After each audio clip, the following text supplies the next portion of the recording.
My name is Kathy Wanner. I'm an anthropologist, and I teach both anthropology and history at Penn State University in Pennsylvania in the United States. I first went to Ukraine, let me think, it was actually in 1981 as an undergraduate student, and I was instantly fascinated with the Soviet Union and with Ukraine in particular. But as an anthropologist, it wasn't possible to do fieldwork in the Soviet Union. So I started actually graduate school as the Soviet Union was breaking up. And to make a long story short, I realized that I had a long-standing interest, and I had spent a significant amount of time in the former Soviet Union. And so I made the focus of my research right from the beginning, Ukraine.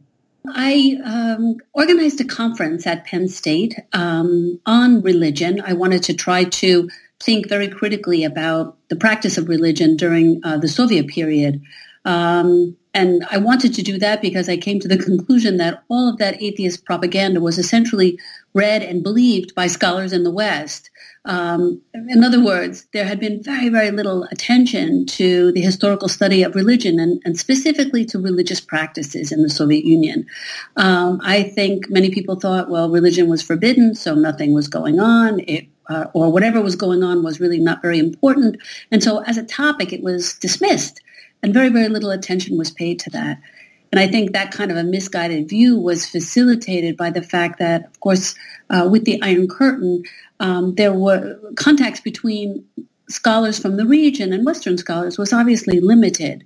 And that led to a situation whereby very, very little research was done on religion as it was practiced in the Soviet Union. There were some studies, of course, that looked at repression of various churches, and those were important studies, and those authors made valuable contributions. But I, as an anthropologist, was particularly interested in how people practice their religion under the kinds of repressive conditions that were set up in the Soviet Union. And so that's what prompted me to organize this conference, and specifically to include scholars from Ukraine in particular, but not exclusively, also other scholars from the region, and scholars really from around the world, those that I found that were particularly knowledgeable and had been really the exceptions to consider religious practice in the Soviet Union. So we gathered at Penn State, and we had a workshop over the course of several days where everybody presented their. We actually discussed it. Everyone read all the papers in advance, and we discussed it. And then the results of that triggered more conversations and exchanges. And the final result was the book "State Secularism and Lived Religion." Given the sharp repression that the Bolsheviks inflicted on the Russian Orthodox Church, was that a reflection of the weak position of the church within the society? I mean, in other words, how was that possible? So there had been a fair amount of attention to certainly imperial Russian history, but even as a part of that, orthodoxy. Quite obviously, orthodoxy played a very, very significant role, not just in terms of governance, but in shaping many, many facets of life in imperial Russia. So, to a degree, that had been studied. I certainly wouldn't suggest it has been exhaustively studied, but in other words, a fair amount of attention was paid to that because, of course, that was a topic that was far easier to research than, say, religious practices during the Soviet period. There had been because of the difficulties of conducting, let's say, oral history interviews or ethnographic kind of research where one would observe how people practice their religion or be able to then interview them and ask how they in the past practiced their religion. There was far, far, far less attention to religion really across the confessional spectrum as to how that was practiced in the Soviet Union. So all of the papers in the book look at the Soviet period. In other words, after the revolution, what changes, given this policy of, as the title of the book reflects, state secularism, whereby the state itself is a formidable actor promoting secular societies and an atheist worldview. Under those kinds of conditions, what kind of lived religion begins to emerge? Ukraine, of course, if we look in different periods, let's take the most intense period, which was World War II, and then the 1950s, that period following World War II. That's when it was the most intense for Ukraine. Once the Soviet Union was able to annex those Western territories, of course, it got a very confessionally diverse and confessionally active region that suddenly now was part of the USSR, which meant that overnight, the sheer number of active parishes in Soviet Ukraine was, of course, far higher, and certainly far higher if one thinks in proportional terms than the other republics, certainly other Eastern Christian republics, that is to say, Belarus and Russia itself. So Soviet Ukraine, in that sense, presented quite a formidable challenge. One of the confessional groups that was to come in for some of the harshest repression was the Ukrainian Greek Catholic Church. It was eventually outlawed and entirely driven underground. And during the entire Soviet period, it was the largest confessional group to be outright banned. There were approximately 5 million believers affiliated with that faith tradition, so this was quite remarkable. Those that clergy and believers who were associated with this church were then obliged to reaffiliate to the Orthodox Church or otherwise cease practicing their faith. So during the war, Soviet Ukraine itself, with those annexed territories, presented particular challenges to Ukraine, which initially were met by banning the Greek Catholic Church. Into the 1950s, under Khrushchev, who largely is viewed as a reformer, but one area in which he had not at all progressive tendencies was vis-a-vis religion. He, of course, pioneered the anti-religious campaign, which began in 1958, and it set out fairly high quotas that affected Soviet Ukraine in terms of outright shutting down churches. And so in that sense, once again, proportionately, there were a far greater number of churches closed in Soviet Ukraine than many of the other republics. What was interesting to me in looking at research is that it's very uneven, those regions where the repressive efforts were the fiercest. That is to say, they were less concerned about, let's say, the Donbass or areas of southern Russia. And so while there were strides taken to rein in the visible presence of religion, of clergy, of active religious practices, the number of closures, outright church closures, was actually lower. Was lower. The number of church closures were lower than in other regions, such as in Western Ukraine, where the pressure was that much more formidable to actually close down those churches. So it was highly uneven within Ukraine.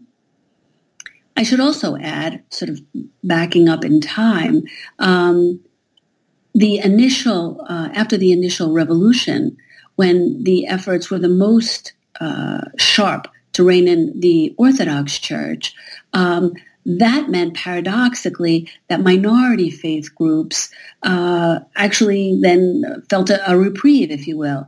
In other words, they were able to function and conduct rituals and missionize or whatever it is they wished to do with far more freedom in the 1920s than they had, let's say, in Imperial Russia. So that meant then minority faith groups, of which there were many who were once again very, very heavily represented in Ukraine, not just other Christian minorities, Roman Catholics and a wide spectrum of Protestant faiths, Baptists and Pentecostals in particular, but also there were significant Jewish communities and, of course, the Crimean Tatars, just to name a few. And so the 1920s, ironically, was then something of a golden period for them. So in other words, going into then a period when things would be far harsher after World War II, you once again had a very wide spectrum of numerous faith groups, once again, comparatively speaking, that were active in Ukraine. And so for that reason, then religious practices, or what we call live religion in the book, was particularly vibrant in Ukraine. And then by extension, come the anti-religious campaigns, it, of course, is going to come in for particular scrupulous treatment to try to rein that in. I don't know as if I would say there were more fervent believers in Ukraine than there were elsewhere in the former Soviet Union.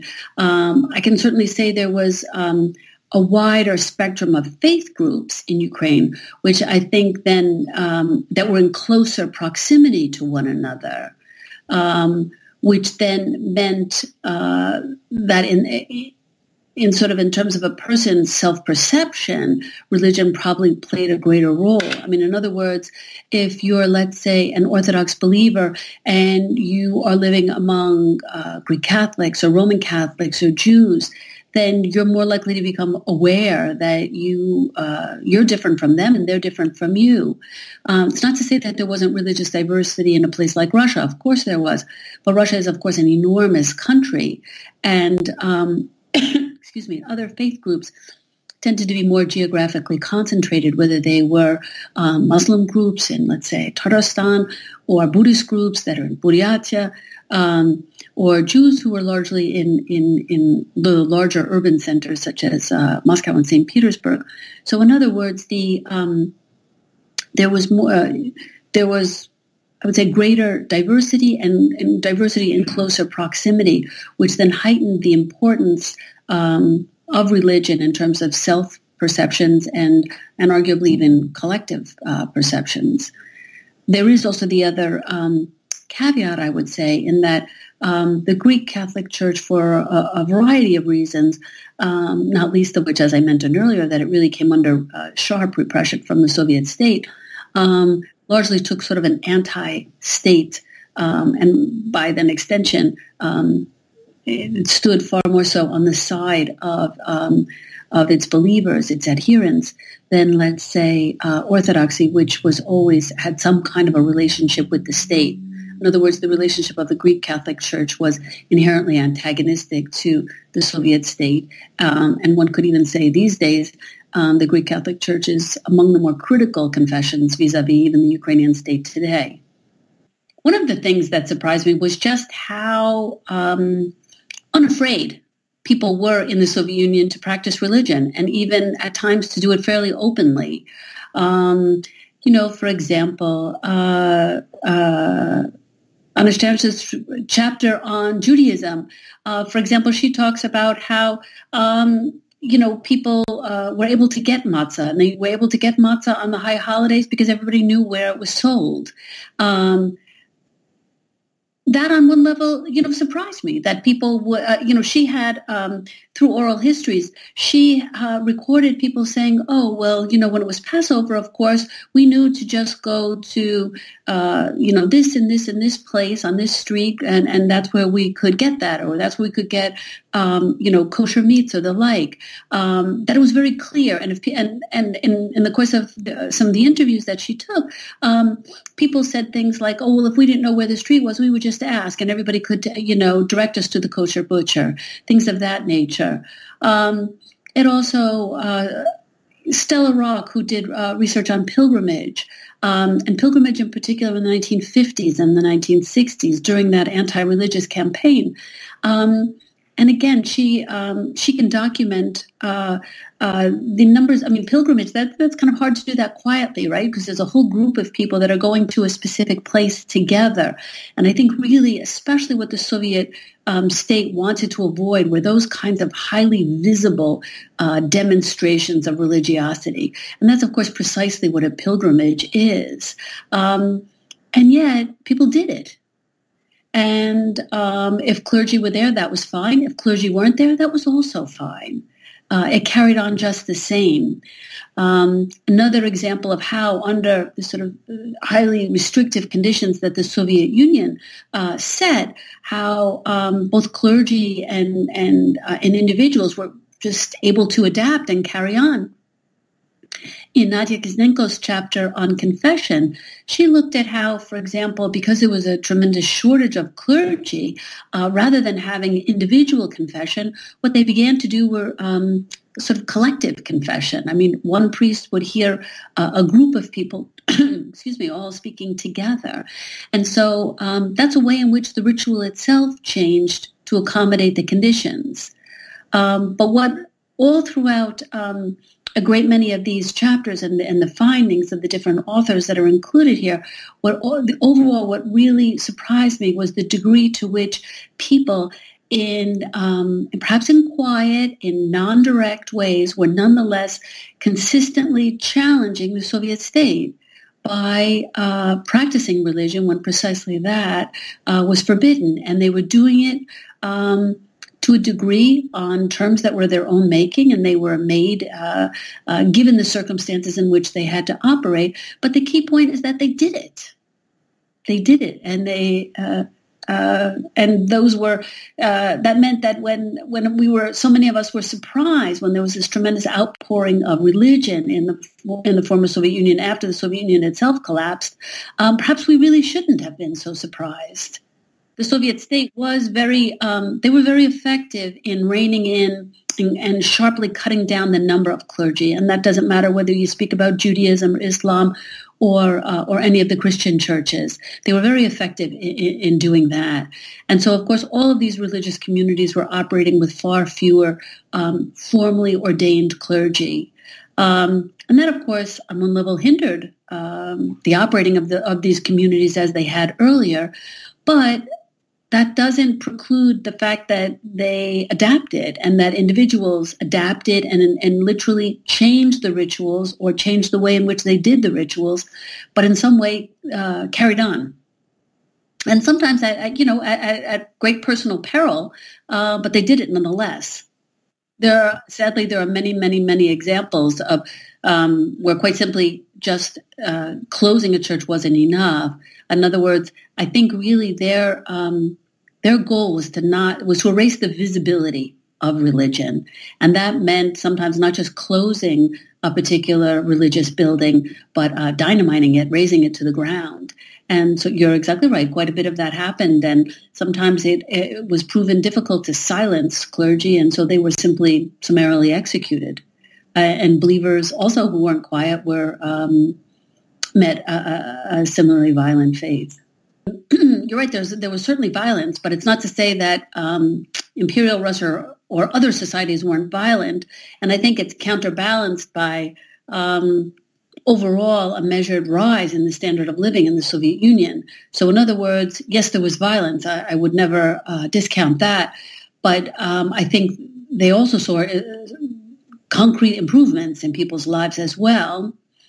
But the overall point that you're making, if you've got a state that proclaims itself as an active promoter of atheism, and you are a member of the clergy or a monk, should you cooperate with this state? And I think that was a very difficult question that was put before many members of the clergy. I mean, in other words, if they said, no, we won't collaborate, or we won't work, or we won't acknowledge, we won't recognize this state in any way, I think they realized that they might risk literally seeing churches shut down or a radical, what already had been a radical reduction in the activities of the church, reduced far more so even still. And so there were, of course, a significant number of clergy who continued to act in that capacity, who then chose to, in some way, I mean, the degree varied, of course, work with the Soviet state, if you will. And that then allowed various religious communities to remain open, to remain available, to remain present. Did they make the right decision or not? That that's everybody has their own opinion on that. I in particular have studied the Baptists and Pentecostals because they came in for especially sharp repression because they were, of course, not Orthodox. They're Slavs, but yet they're choosing not to be Orthodox. And they had a whole variety of means by which they were able to carry on For example, you're right that they very often did go into the woods or go someplace, do certain rituals, in particular, ordaining clergy. And of course, they were in a situation whereby believers had to self-ordain certain clergy, and then once you had some clergy, they could then ordain other clergy. So use some kind of official mechanism whereby to bestow authority on some people over others. And they did that, you're right, in sort of invisible, if you will, types of places. And one way in which that they would do that, for example, is the word would spread by mouth. I mean, nothing, of course, in any way, shape, or form written anywhere, but people would know that they should take a particular train at a certain time. They wouldn't even know where they were getting off, because they wouldn't, let's say if somebody was stopped, they would never want that person to be in a situation whereby they might say something that would jeopardize other people. So they would simply be told which train, which time or which platform or some signal as so that they would know which train to get onto. And then people then recognizing each other on the train would in some way signal the moment when they were supposed to get off. And that would be, so it's at once highly organized, but in this very, very elastic, amorphous way, so that at any given moment, it can all be dissolved. I mean, at any given moment, these, let's say, ritual of ordaining clergy could be dissolved. They told me very often that once they would get to this, they would do this complex way of organizing, getting people to a particular place in the woods, and they would get there, and who would they find but, KGB officers ready and willing to arrest them. And even up towards the end of into the 80s, for example, then they would still be fined for having congregated. That was considered an unlawful assembly, and they were in violation of the law. So they would, by the end of the 1980s, they were simply being fined and being suspended from work and then losing their salary, which was still a hardship to incur that kind of a penalty. But that's one way in which they were able to continue to have clergy. For these Baptists also, for example, the entire practice of teaching their children, they would organize something along the lines of a Sunday school, but they would meet then in people's apartment. But so as to hide the fact, why are, let's say, 10 kids in a particular apartment, the story would be that it was a birthday party. So in other words, if any of the neighbors got curious or anybody else were to inquire, again, at any given moment, a Sunday school could become a birthday party. And so they always had to have these sort of backdoor options whereby any kind of overt religious practice could a second later be something entirely different. One thing that really amazed me was among Orthodox and Greek Catholics, for example, was the insistence of having a member of the clergy present at a burial.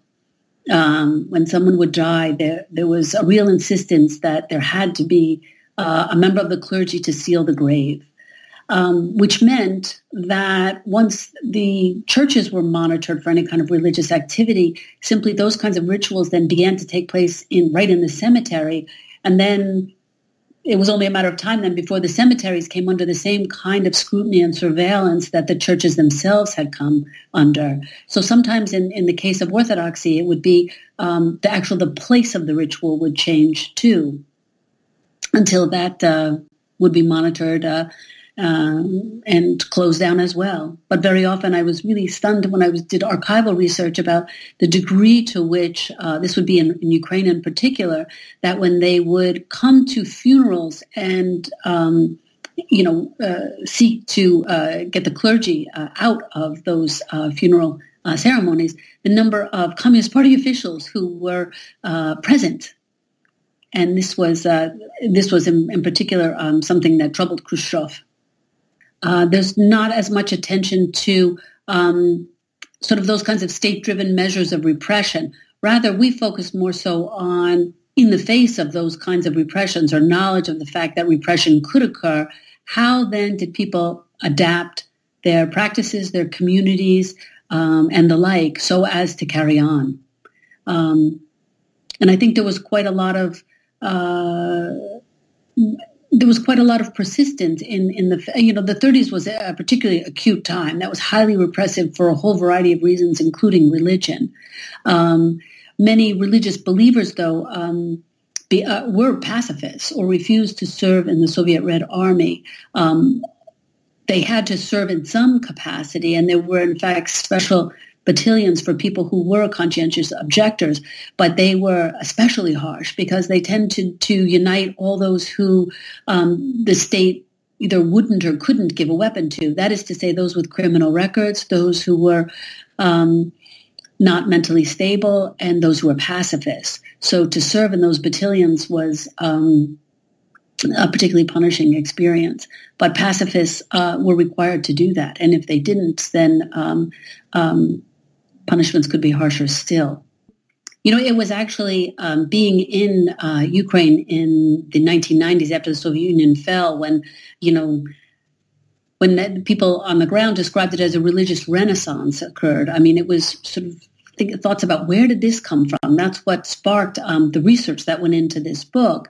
And I think it's helpful to see that there's a long history of these kinds of improvised, even idiosyncratic kinds of religious practices across a really very wide confessional spectrum.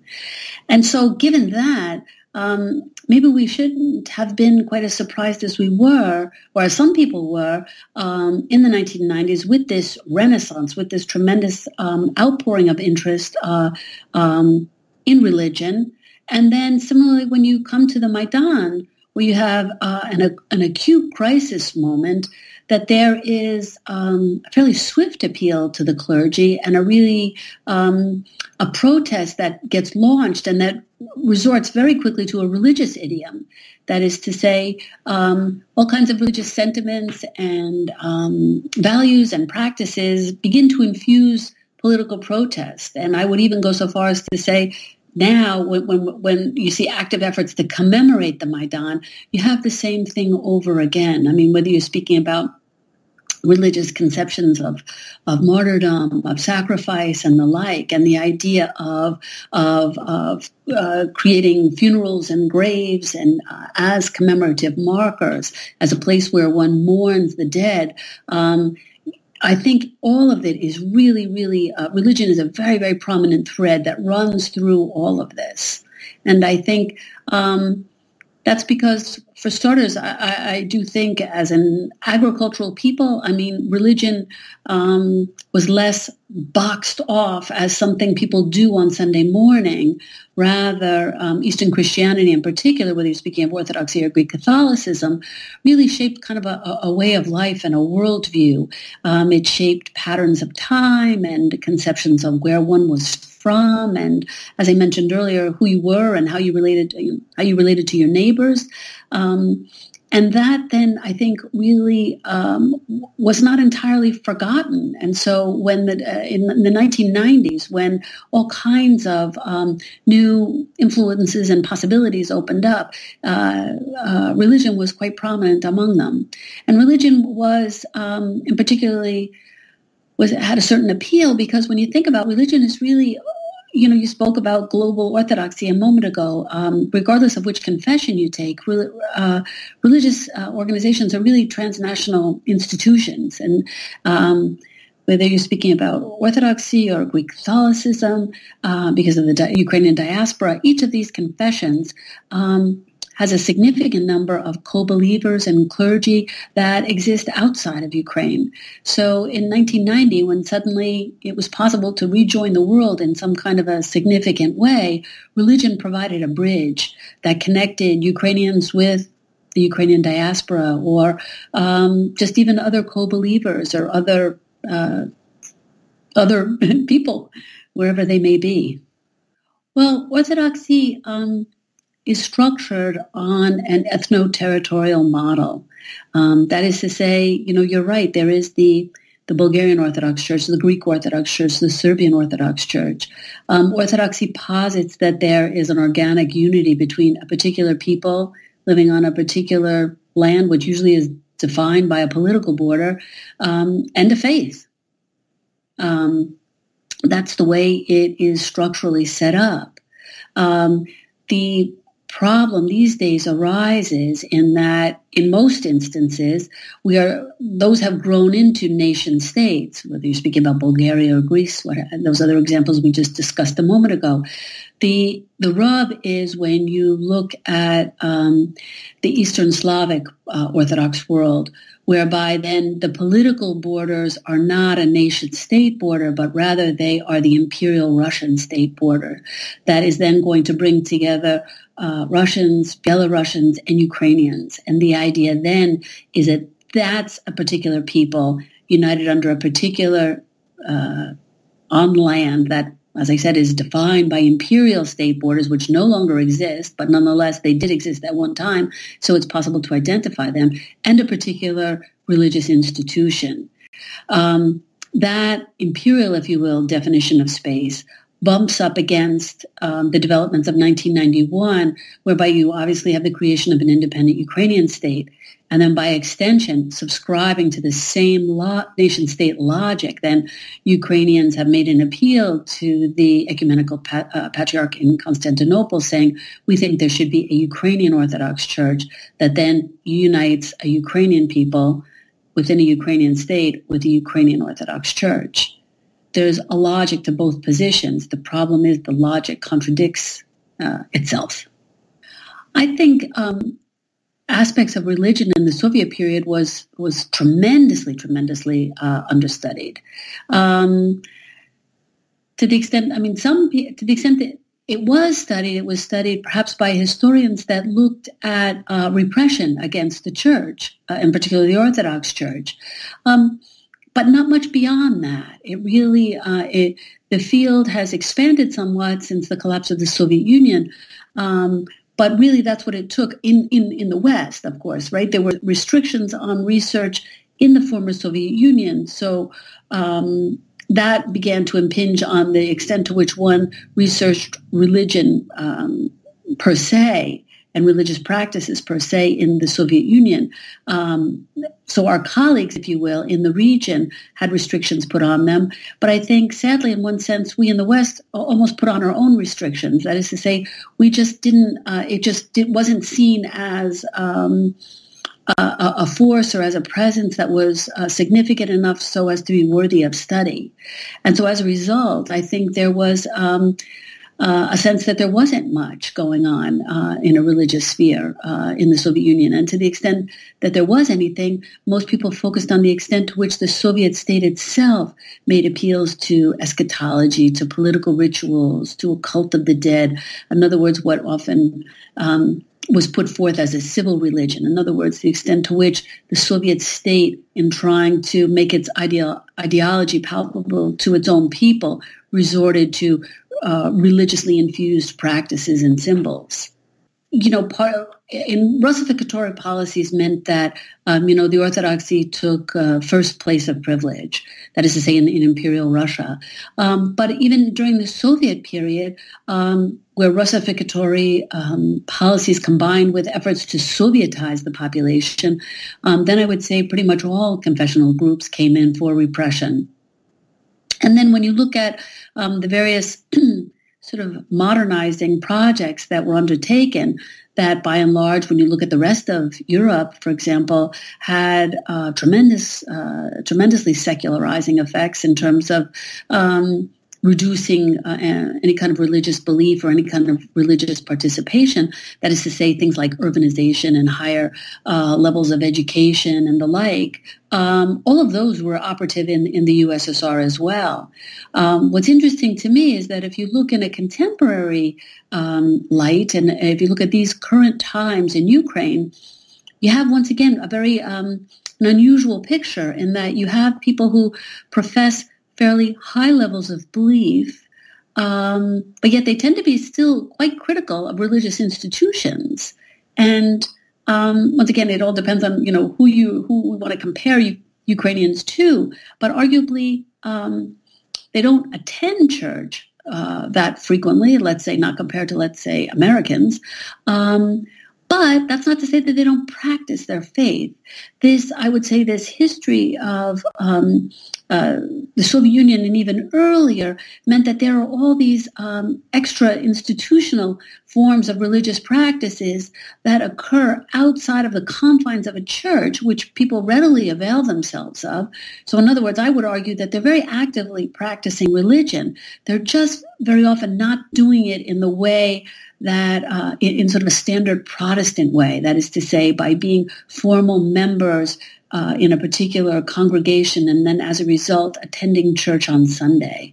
They might, as we saw in this in State Secularism and Lived Religion, you have things like pilgrimages and processions and all kinds of rituals that are associated with burial, as I mentioned earlier, that are widely practiced, but just perhaps not directly in a church. So that leads to, sometimes a contradictory sort of a picture where there's high levels of belief, and even though people are critical of religious institutions, they are nonetheless less critical of them than they are, let's say, of the government or a whole variety of other institutions. And so it creates a situation whereby people practice religion, but they very often do it on their own terms.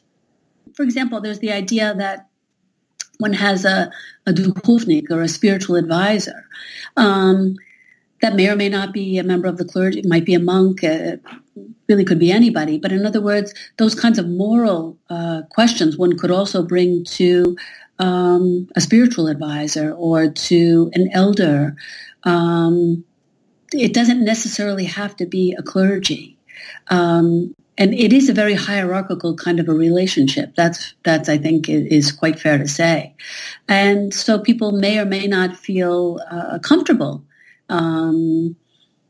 sharing personal dilemmas or personal problems with a priest.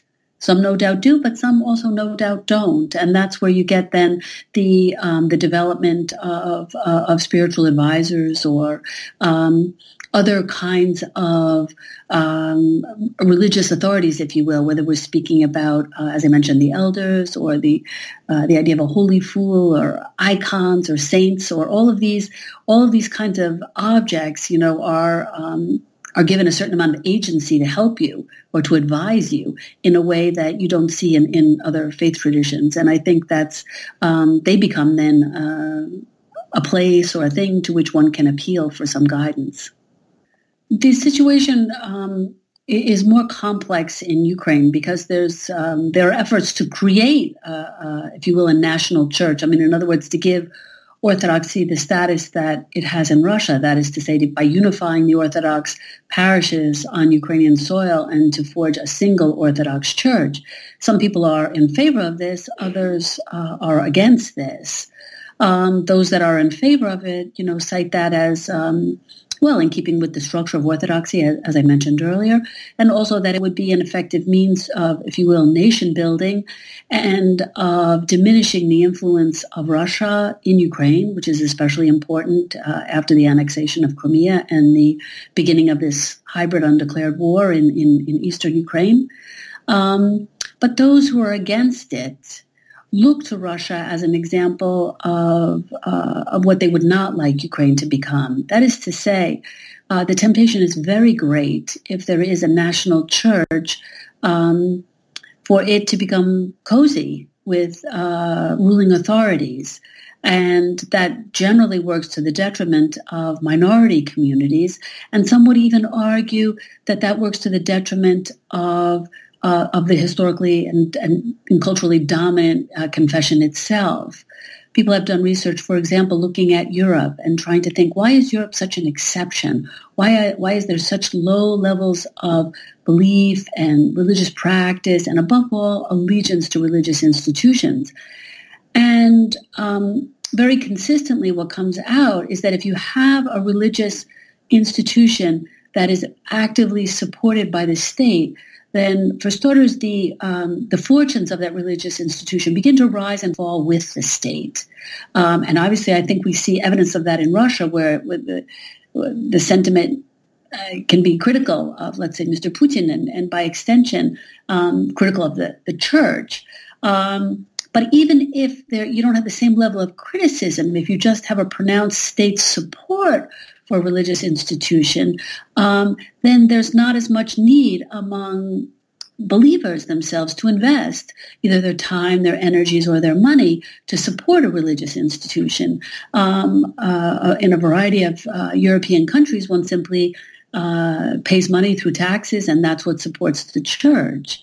And so some have argued that that kind of a privileged national church, a privileged relationship with the state, has actually worked to the detriment of religious institutions in Europe, and that's as evidenced by low levels of attendance and belief and endorsement of the church, and that arguably that's something that we see in Russia as well, and to the extent that, as I mentioned earlier, it's highly variable within Ukraine, but there's still a significant portion of people that, while they might feel a strong allegiance to Orthodoxy because of the cultural and historical import it has had on their lives or on Eastern Christian civilization, they might not necessarily endorse the church per se.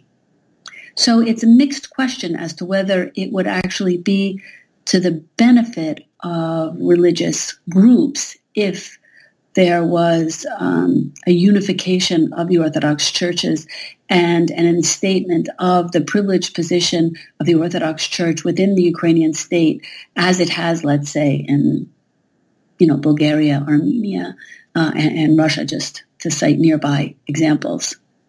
I've argued in State Secularism and Lived Religion, I argued there that, for example, secularist policies by and large produced ignorance of formal religious knowledge. That is to say, the various ways in which the Soviet Union tried to rein in the visible presence of religious practices and religious institutions, and above all, religious authorities, really amounted to people not knowing much about Orthodoxy. They didn't understand the symbolism. They didn't know what rituals were practiced and why they were practiced, and they certainly didn't know much in the way of doctrine, for example. So it produced, rather than producing atheism, which was its goal, it really produced ignorance of just a lack of knowledge, a lack of awareness, a lack of familiarity with the formal aspects of religious practice.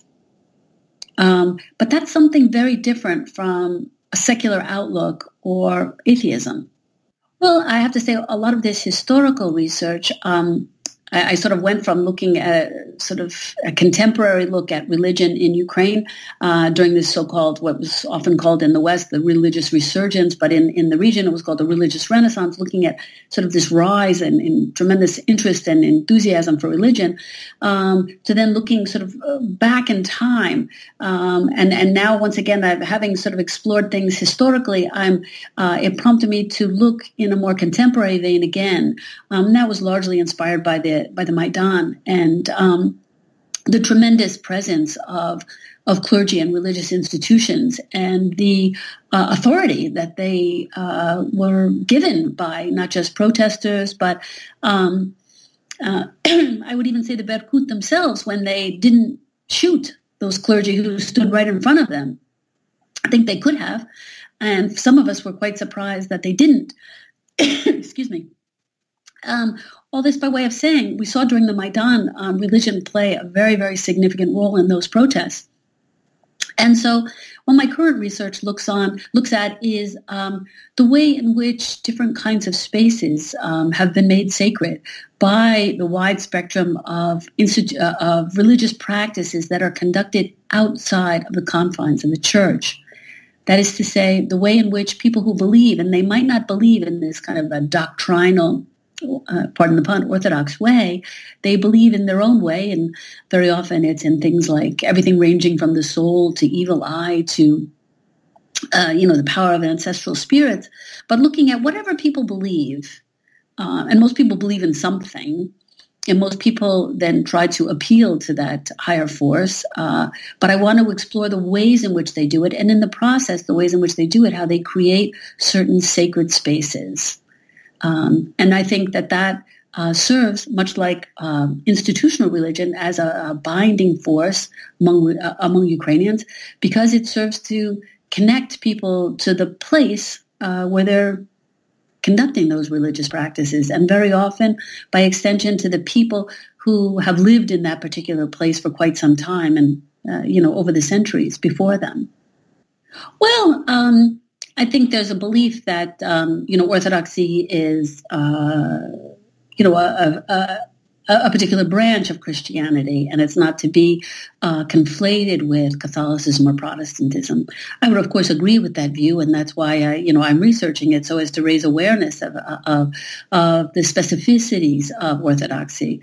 I mean, it is, of course, a Christian faith, so doctrinally, I mean, of course, it has a good bit in common with those other Christian faiths. But what's of interest to me is the way in which it has developed differently, and in particular, given the circumstances in which believers have had to live, most specifically, to my mind, under the Soviet regime, and then even today, since 1991, I'm interested in how those kinds of religious practices and understandings shape people's lives, shape the way they think, the way they feel, and the way they live. So in other words, a lot of times these kinds of extra-institutional religious practices that I'm interested in, sometimes members of the clergy endorse them, but other times they're less enthusiastic because they are occurring outside of the church, and they very often trade on beliefs that are not necessarily formally enshrined in biblical understandings, for example. So sometimes the clergy can be critical of those kinds of religious practices. That's a historic tension, I think, that has been within Orthodoxy. I've come to appreciate over the years, though, how very, for the highly centralized and hierarchical organization that it is nonetheless remarkably porous and elastic. And it manages to accommodate a lot of this kind of innovation that occurs on the ground. And I think that's precisely because it's a very large, centralized, hierarchical organization. So as to stay together, it might make very firm boundaries delineating who's Orthodox and who's not. But once it bequeaths that understanding of a person as Orthodox, it allows a very, very wide berth for how a person might practice Orthodoxy as they understand it. And for someone such as myself, that's of interest because however a person understands it and however they practice it, it begins to affect the values that they have and the goals they have for themselves. And of course, most specifically, the very political orientation that they might have. So in other words, when we have something like the Maidan, and I guess at its height, there were about 1 million people out on the streets in a city of 3 million, right? So this is spectacular. It's an evidence right away of many, many people coming in from all around the country. There's tremendous appeal there. And you realize that religiosity is something that's not very far away from most Ukrainians. They might understand it in a very, very diverse way, but it's not very far from their thinking and feeling and acting. And so I think it's important to understand why and how it is that people maintain those kinds of religious orientations that feed into political orientations in this day and age. There's an entrenched, I think, suspicion of people in authority. And of institutions as being fundamentally coercive. And I think I see that in Russia and in Ukraine. And that includes religious institutions as it includes political institutions, and then religious authorities and political authorities. Having said that, I see the Maidan perhaps as a very key turning point because that's where you have a very pronounced effort on of not just individuals, but institutions and clergy taking the side of the people against state authorities, and really making a very specific stand there. The Maidan was obviously, a critical moment, and the issue is, will that kind of critical stance, that kind of moral authority, that actually serves to enhance the well-being of Ukrainians. Whether that will persist, one cannot live in an ongoing state of Maidan with the kind of protests and all the precariousness and unpredictability that brings forth. Of course, there's the war, and religious institutions now. One of the first things that was done was that the Ukrainians, instituted chaplains that are embedded in battalions, and so you have the sort of a crisis moment that you had during the Maidan where religion played a role. That carries on into sort of the crisis moment that the war has created, and religion maintains a very prominent place there. The question is in everyday life, will the pendulum swing back? Will it settle in the middle, or will it settle someplace different? On a variety of social issues, you cited earlier, the issue of homosexuality and recognition of domestic violence and the like. Many religious institutions, be they in Ukraine or in Russia, are condemn those kinds of initiatives that would create a different kind of a role for women, let's say, or for sexual minorities. I mean, I don't see much support for that in either Russia or Ukraine. I think the Maidan was significant in that they are, in a political sense, in those kinds of moral issues that, who serves whom and to what ends. There was an attempt to cater to the common good. And whether that will persist in Ukraine, I think that really remains to be seen. They had it started off and in that way. And I think that feeds into what will be the fate of Orthodoxy. Will, to the extent that there was an attempt to further the common good and actually be sort of the kind of a moral voice that could rein in the various forms of corruption that have led to oligarchic, fee for justice kind of a approach to legality, whether that can best be furthered if there's a single Orthodox Church buttressing the Ukrainian nation, or if there's really a spectrum of religious plurality. And so you have then religious institutions, as they are now, operating with a comparatively legislatively free reign, and able to innovate and offer different kinds of perspectives to the people of Ukraine. I would say that one of the things that the Soviet Union has taught me, and the study of the Soviet Union has taught me, is that it's very difficult to force people to do things they don't want to do. And of course, the Soviet state tried very hard to force people not to practice religion overtly. And I think this collection of essays shows that people who came together and collectively wanted to practice religion as they understood it. There's a wide spectrum of religious communities that are included in this book, everything from Islam to Judaism to what now currently gets called pagans to Orthodox to Greek Catholics and the like. You see across the Soviet period and really across the Soviet Union, these people consistently practicing their religion under highly repressive circumstances, but really they just adapted their communities, adapted their rituals, adapted their beliefs, adapted virtually everything so that they could continue to do what they wanted to do. And I think efforts to try and rein that in were by and large, not as successful as they ever were meant to be.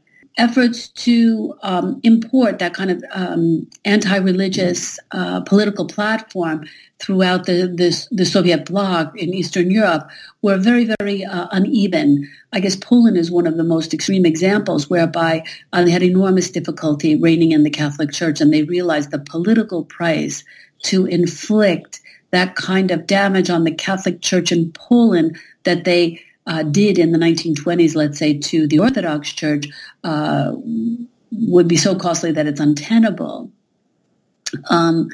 Poland would be an example whereby they tried to accommodate the Catholic Church. It was an uneasy accommodation, but they tried.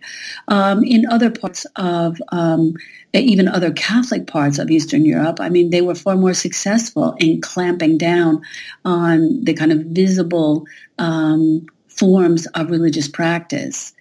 And they did so because even if you think about Eastern Germany, which, of course, in the late 1980s was by far, by any measure, one of the most secular societies in the world. Nonetheless, a lot of those anti-socialist protests began in Leipzig, and they began in churches there. They began with people simply organizing these Monday night walks. I mean, it was a very benign form of protest. But when the entire city goes for a walk on Monday night, a statement is nonetheless communicated, and that morphed into, wir sind das Volk, we are the people. And they, in this very quiet, but still very, very, very powerful way, put forth a challenge to secular authorities. And I think even when they were successful in clamping down on religious communities, they had a way of popping up at unexpected moments and certain times issuing formidable challenges to secular authorities.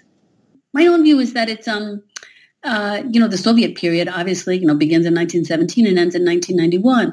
But my own view is that it's much, much, much more interesting to look across the periods. That is to say, if you're interested in any aspect of religion, it's important to look at how it was during the Soviet period, and then, across that, if you will, that temporal border, because that's when things do change. There's different circumstances, but that's where it becomes tremendously rich to be able to make those kinds of comparisons and to see what stays the same even when the regime collapses.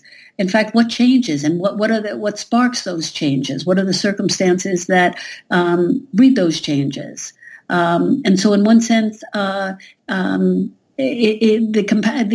richest comparisons come when you don't bracket off, let's say, be it the imperial period or the Soviet period or the post-Soviet period of any particular country in that part of the world. I think that's where the richest material comes from.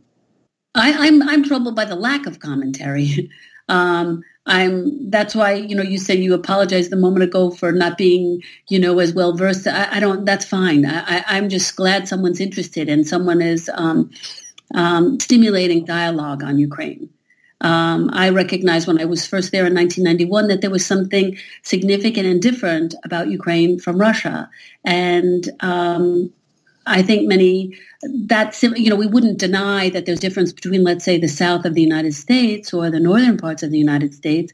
I think it becomes just intellectually lazy to just assume that if one covers, if you will, Russia, that you have, the Slavic parts of the former Soviet Union covered. So I'm troubled by the lack of attention to different regions of the former Soviet Union and to a lack of recognition of the differences that exist there. I think the war has the unfortunate byproduct of tossing religion in a very, very powerful way into the mix. And I think what Putin probably never counted on is that it's imaginable. I don't know whether it's going to happen or not, but it's imaginable that really one of the byproducts of this war could be the creation of an independent Ukrainian church. And then what would be the status of those parishes and those lavra and those monasteries and the like that are located in Ukraine? That would be an enormous loss for the Russian Orthodox Church if there was a break there. It would be an enormous loss on many, many, many levels. As I said, I don't know whether that'll happen, but I think Putin has moved that closer to happening by launching this undeclared ongoing war in eastern Ukraine. I'm not quite certain how the Orthodox are going to sort this out, and I think that's one of the reasons why they haven't sorted it out. There's no easy answers. You mentioned the conference that took place in Toronto on global orthodoxy. I mean, there's Orthodox communities, multiple Orthodox communities, not just in Ukraine, but elsewhere in the world. And how authorities and are going to be recognized in all of these different orthodoxies, and whether they each get their own patriarchate, and if so, how these patriarchates are going to relate together. These are very, very, very complex questions with enormous ramifications. And I think one of the reasons why this persists as a question is because there's no obvious answers. Thank you, William. I really appreciate your interest, and I'm sorry I made an appointment in just 20 minutes, so that's why I have to go. But it was very, very interesting speaking with you, and I'm glad you do this channel, and I wish you much continued success with it.